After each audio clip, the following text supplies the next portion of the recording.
शासन करने की विद्या नहीं, अनुभव नहीं।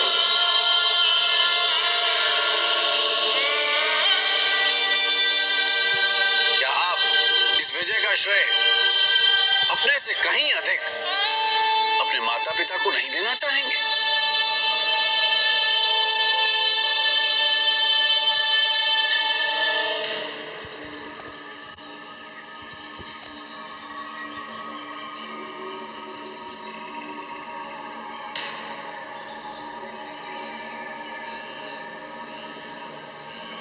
संध्या हो गई है कुमार।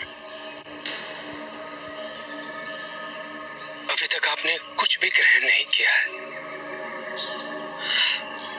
मेरा मन नहीं है नंदी। यदि भोजन और जल ग्रहण न करने से मन की व्यथाओं का समाधान मिल जाता तो सारा संसार आजीवन भूखा और प्यासा रहकर अपनी जीविका चलाता, है ना कुमार? मेरी आपसे विनती है, कैलाश चलिए ना।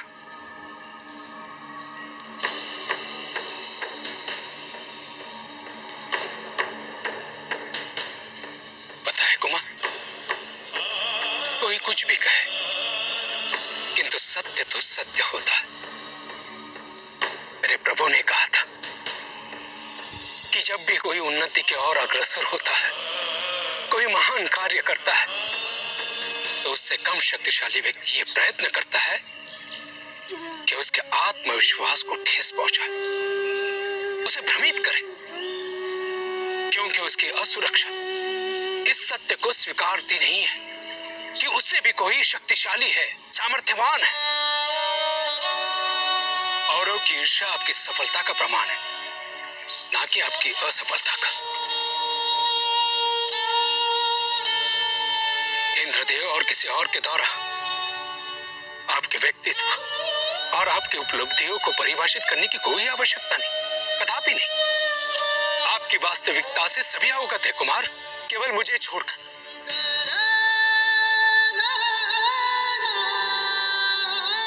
मैं तो स्वयं ही ये नहीं जानता कि मैं हूं कौन।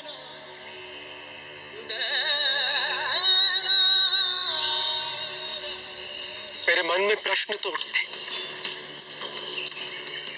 तो उसका उत्तर मुझे नहीं मिलता।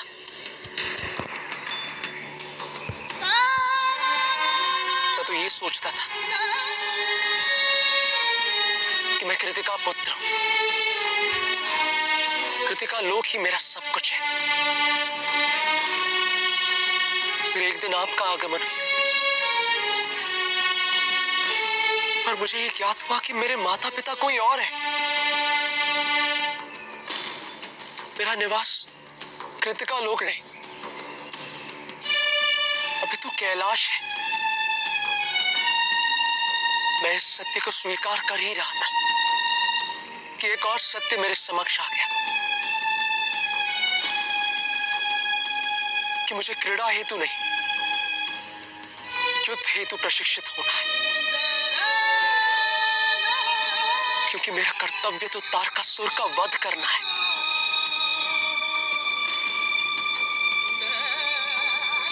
मेरे हाथों में शस्त्र थमा दिए गए और बना दिया मुझे योद्धा अपने दायित्व की पूर्ति हेतु। मेरा बालपन अधूरा रह गया,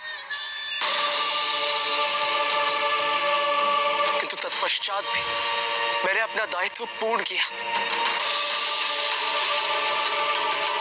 और उसे पूर्ण करने की प्रसन्नता बस आरंभ ही हुई थी और मुझे ये ज्ञात हुआ कि मैंने तो कुछ किया ही नहीं, कुछ भी नहीं। मैं तो कुछ भी करने के योग्य नहीं। नहीं नहीं कुमार, इंद्रदेव ने जो भी कहा सत्य कहा। हाँ नंदी, उन्होंने सत्य कहा। यदि सभी देवताओं की और मेरे माता पिता की शक्ति मुझे प्राप्त नहीं होती तो मैं कुछ भी नहीं कर पाता।